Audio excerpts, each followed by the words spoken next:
In this presentation, we'll compare the finite difference time domain and the Eigenmode expansion-based optical methods for simulating integrated optical components. So I'll start by reviewing both the FDTD and EME algorithms, and I'll go over a few different examples of integrated optical components so that we can compare the results and performance for each of the solvers. So let's start with the algorithm review. So FDTD is one of the most versatile and accurate methods for simulating light propagation in nanoscale components, especially with arbitrary geometric complexity. Some of the key advantages include the fact that the method scales very well with parallelization, and we can get broadband results from one simulation in time. And since the method requires very little approximation, it converges very well for arbitrary geometry and materials. And some of the key challenges for this method include that it's often very difficult for time domain methods to handle dispersed materials over broadband wavelength ranges. And the fact that a rectilinear grid is used means that the staircasing effect may often limit the resolution of the geometric features. FDTD is also known to be a very computationally intensive method. And in fact, the simulation time scales with 1 over dx to the power of 4, where dx is a mesh cell. So this means that if I were to reduce the simulation mesh by half, my simulation time actually goes up by 16 times. And this also means that for larger structures, which requires a lot of grid cells, typically takes a long time to simulate using FDTD. And for larger structures, the effect of grid dispersion can also become more pronounced, and it can certainly have some effect on the accuracy of the results. So Lumerical's implementation of the FDTD method addresses some of these challenges. For example, the multi-coefficient model can be used to simulate broadband materials with arbitrary dispersion. The conformal and graded meshing allows one to reduce the number of grid cells without sacrificing accuracy. And finally, the highly optimized computational engine, as well as the customizable simulation settings, allow the end user to utilize all of their simulation resources for the maximum computation speed. So I won't go through all the details here, but if you're interested, please feel free to look at the innovation section of our website that's listed here. So this is an example of the ring resonator using FDTD. And here the electric and magnetic fields are solved as a function of time, so we can see how the pulse moves inside this ring. And for some wavelength, we'll go through the top channel, and for other wavelength, the light will couple into the ring and go through the drop channel on the bottom. And here we can use a Fourier transform to calculate the single wavelength CW response at different wavelength. So for example, for lambda 1 on top, we get most of the light passing through the top port. And for another wavelength, lambda 2, we have almost all the light going through the drop port at the bottom. So now for the Eigenmode expansion method, or the EME method. So the EME method is a well-known method for simulating long-distance propagation in waveguide or fiber devices. And some of the key advantages for this method is that the computational cost scales very well with the propagation distance. So for example, if I were to change the length of this taper from 10 microns to 100 microns, this will actually have no effect on the simulation time for EME, which is certainly not the case for FDTD-based methods. The EME method also scales very well with arbitrarily periodic structures. And we can get the full S matrix for all inputs and outputs and extract it from one simulation. So some of the key disadvantages of this method include the fact that it's a frequency domain method, which means that we have to run one simulation for each frequency or wavelength. And also, traditional EME methods need to represent continuously varying structures with a staircase approximation in order to resolve geometrical or material variations along the propagation direction. But Lumerical's implementation of the EME method addresses some of these challenges with some extensions to the standard EME algorithm, as well as multi-threading and parallelization capabilities. So here's a summary of the algorithm steps for EME. So we want to start by slicing the structure into a number of cells. And you can see the orange lines that are shown in these plots here represent different cells. And the number of cells is actually not determined by the length of the geometry, but rather by how much the geometry varies along the propagation direction. So for example, for the MMI coupler on the right side, we can use one cell for large uniform regions where the device doesn't change along the propagation.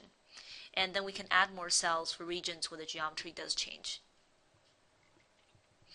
And once the cells are defined, the modes for each cell are calculated. And then we can construct the S or T matrix for the interface by matching the tangential E and H fields at the boundaries. And finally, we can calculate the S and T matrix for the entire device by propagating the S or T matrices of each cell bidirectionally. And optionally, we can also reconstruct the internal fields. So both the FDTD and EME method provide rigorous solutions to Maxwell's equations. FDTD converges as the mesh size is reduced, and EME converges as the number of modes is increased, and as the mesh size in the transverse direction is reduced. So in order to really assess how which algorithm is better for integrated optical devices, we'll need to look at the performance of both methods for a few common photonic components. So let's look at some examples. So the first example we'll look at is a taper spot size converter. And this is used very often in integrated optics to convert the size of a mode profile without losing too much power. And this design is based on the reference as listed on the bottom.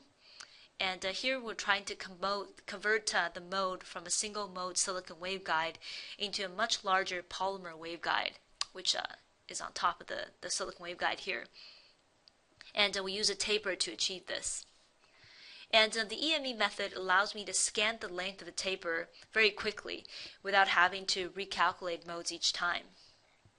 So I was able to generate the plot here showing the transmission as a function of taper length from 5 microns to 200 microns. And to do this with FDTD-based method, we would need to run a separate simulation for each of the taper lengths. And for this taper, it took me more than 6 hours to generate the results for 11 different taper lengths. And you can see here, it's the green dots are the FDTD simulation results. And the entire suite took less than 2 minutes to run using EME.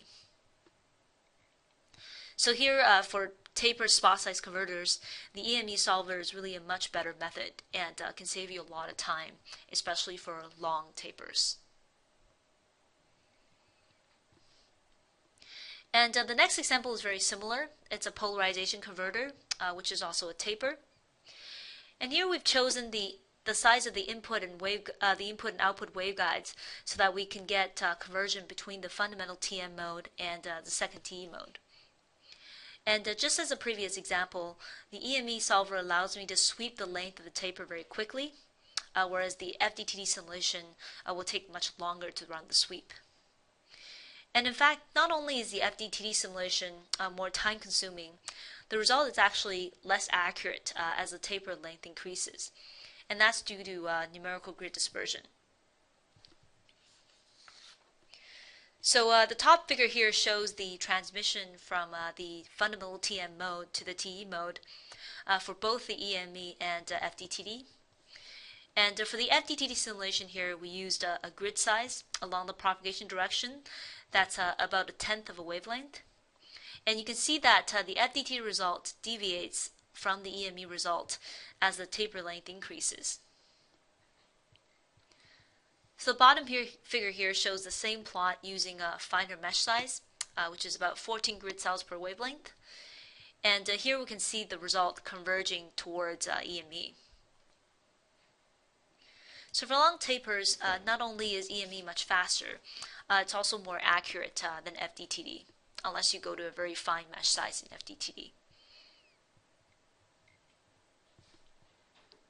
So the next example we'll look at is an MMI coupler or splitter. And we'll use the 1x2 SOI MMI design from the reference listed at the bottom. And this design also uses tapers to reduce the modal mismatch between the thin waveguide sections and the MMI core. And the advantage of EME here is that for regions that are uniform, such as the straight waveguide and the core regions, we only need to use one cell in the calculation. So this means that the simulation time for a very short MMI is the same as the simulation time for a very long MMI coupler. And for FDTD-based methods, we need to mesh the entire geometry very finely, which means that long MMIs can be very challenging and very time-consuming to run for FDTD.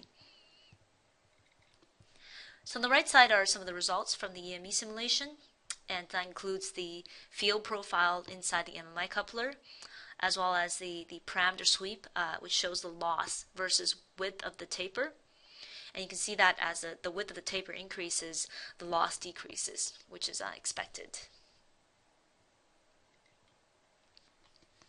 So different type of splitter we can have is the waveguide wide branch.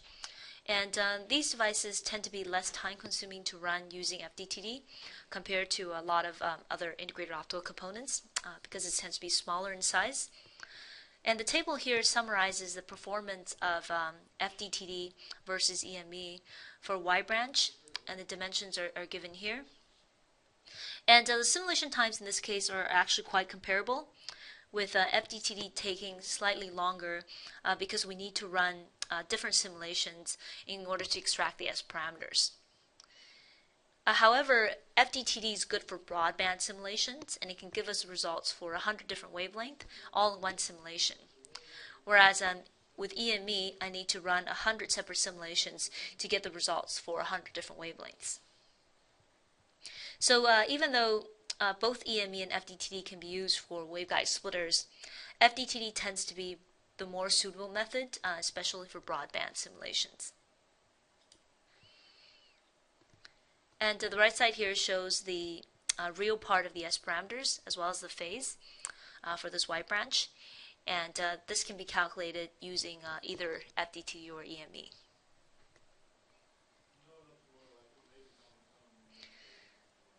So the next example we have is a grating coupler. And this device requires light propagation that is out of plane in the vertical direction. So here my light is actually coupling in from a fiber that's vertically.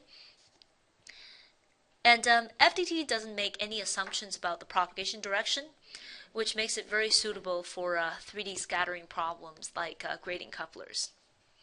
And FDTD also has the advantage of being able to capture broadband behavior with one simulation in time. And EME is inherently bidirectional, but it can be used to simulate light propagation at arbitrary angles by using more modes in the calculation. But this tends to be at the cost of increasing the simulation time and memory. So for a 2D grating coupler, the size here is about 30 by 3.8 microns.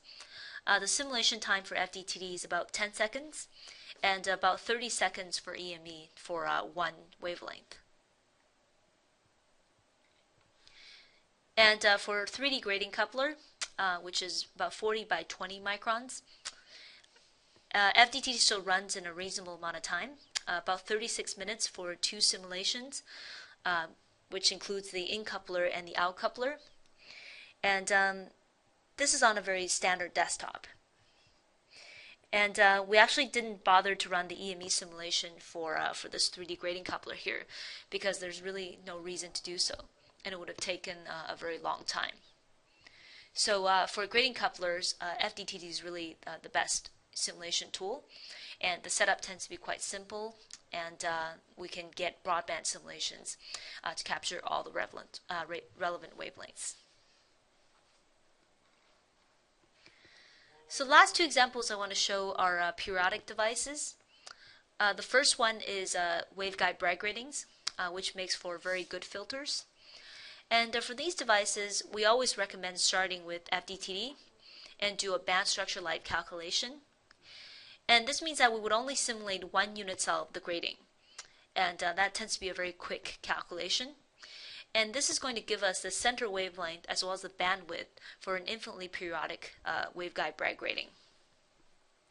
And even though the actual grating is often not infinitely periodic, this approach can be very useful in predicting the performance of the grating.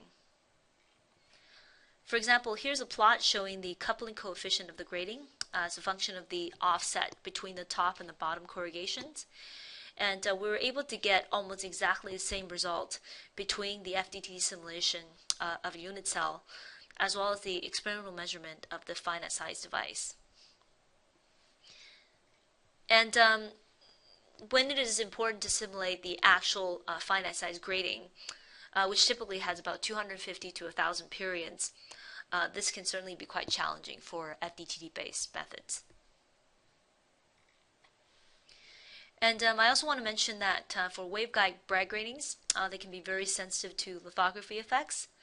So it's often useful to combine lithography simulations with FDTD or EME so that we can best predict the device performance. And the effect of lithography can be simulated using tools like Calibre, which is from Mentor Graphics. So here you would start with the original grating, which is formed by perfect rectangles. And after lithography simulation, you may end up with a sinusoidal shaped grating, as shown in the blue lines here. And then you can import this GDS file from the lithography simulation straight into FDTD or EME. And then you can run the optical simulation for the lithography corrected structure. So EME is a good method for simulating an arbitrary number of periods. And to get the transmission spectrum, one useful trick is to avoid having to simulate one wavelength at a time, and instead to scan the length of the period instead of the wavelength. And this is nice because length scanning does not require recalculating modes, and we can do this very quickly. And to do this, we can use the formula that's listed here, which relates the period A to the wavelength, which is lambda. And the same methodology here can be applied for the original structure as well as the lithography corrected structure. So for the original structure on the left, I can use 2 cells in my EME simulation for each of the waveguide widths. And for the lithocorrected structure, I want to use more cells to resolve the changing sort of sinusoidal shape. So here are the results for the EME simulation for both the original and the lithocorrected structure. The right side shows the corresponding experimental measurements. And you can see that here the bandwidth matches very well between the EME simulation and the experimental results. And in both cases, you get a significant reduction in the bandwidth due to lithography, which is shown in green here. Unfortunately, it's very difficult to predict the center wavelength of these devices because we don't have a way of simulating all the fabrication effects, which can affect things like the height of the waveguide. And often in practice, we need to use thermal tuning in order to set the center wavelength of the fabricated grating. But the conclusion here is that both FDTD and EME can be very useful for designing waveguide Bragg gratings. FDTD is really perfect for the initial design, and especially by simulating a unit cell, we can get the center wavelength and bandwidth for the infinitely periodic device. And this simulation tends to be very simple to set up and very quick to run. But if the full transmission spectrum for a finite size device is required, then EME can be used. So the last example is fiber Bragg grating. And these devices tend to be very long, on the order of centimeters. So EME is much more suitable since the simulation time is not really affected by the length of the device. So here I have a plot of the transmission spectrum for this fiber Bragg grating that has about 20,000 periods. And if you'd like to try out this example, you can go to the link at the bottom of this page here. So let's summarize what we learned from looking at the different types of integrated optical components. So we found that EME method is really ideal for long devices such as tapers and MMI couplers. as well as long periodic devices such as fiber Bragg gratings. For FDTD, they tend to be very suitable for 3D scattering problems such as grating couplers, as well as waveguide splitters. And FDTD is especially good if broadband results are required. And both methods can be very useful for waveguide Bragg gratings. In fact, it's always recommended to use a combination of FDTD and EME for these devices. And both methods are able to deliver the same results. In fact, a lot of times it's really useful to combine EME and FDTD for a complete solution. So EME is often faster than FDTD, especially for large structures, and often it makes sense to do the initial prototyping with EME and then use FDTD for the final validation. So to conclude this presentation, I want to summarize the product suite provided by Lumerical Solutions. So first we have FDTD Solutions, and this is our 2D and 3D Maxwell's equation solver, which allows us to simulate the interaction of light with arbitrary 3D geometries. Mode Solutions is a comprehensive waveguide design environment, and it's very useful for studying devices that support guided modes. And Mode Solutions has a built-in Eigenmode solver, as well as a few propagation algorithms, and that includes the Eigenmode expansion method. So FDTD Solutions and Mode Solutions are component-level optical solvers. And on the electrical simulation side, we have device, and this is our charge transport solver in both 2D and 3D. So we can use it to simulate the electrical properties of semiconductors. Last, we also have interconnect, and this is our photonic integrated circuit simulator. And this allows us to simulate large-scale photonic circuits in both time domain and frequency domain. And these circuits tend to have a lot of different components to give us the circuit or system level behavior of a photonic integrated circuit. And for passive devices, we would use a combination of FDTD solutions and Mode Solutions, and we covered a lot of that today. But for active components such as electro-optic modulators and photosensitive devices, we tend to use a combination of the electrical and the optical solvers. And often we will want to bring the component level simulation results in the form of compact models into a circuit level simulation and interconnect.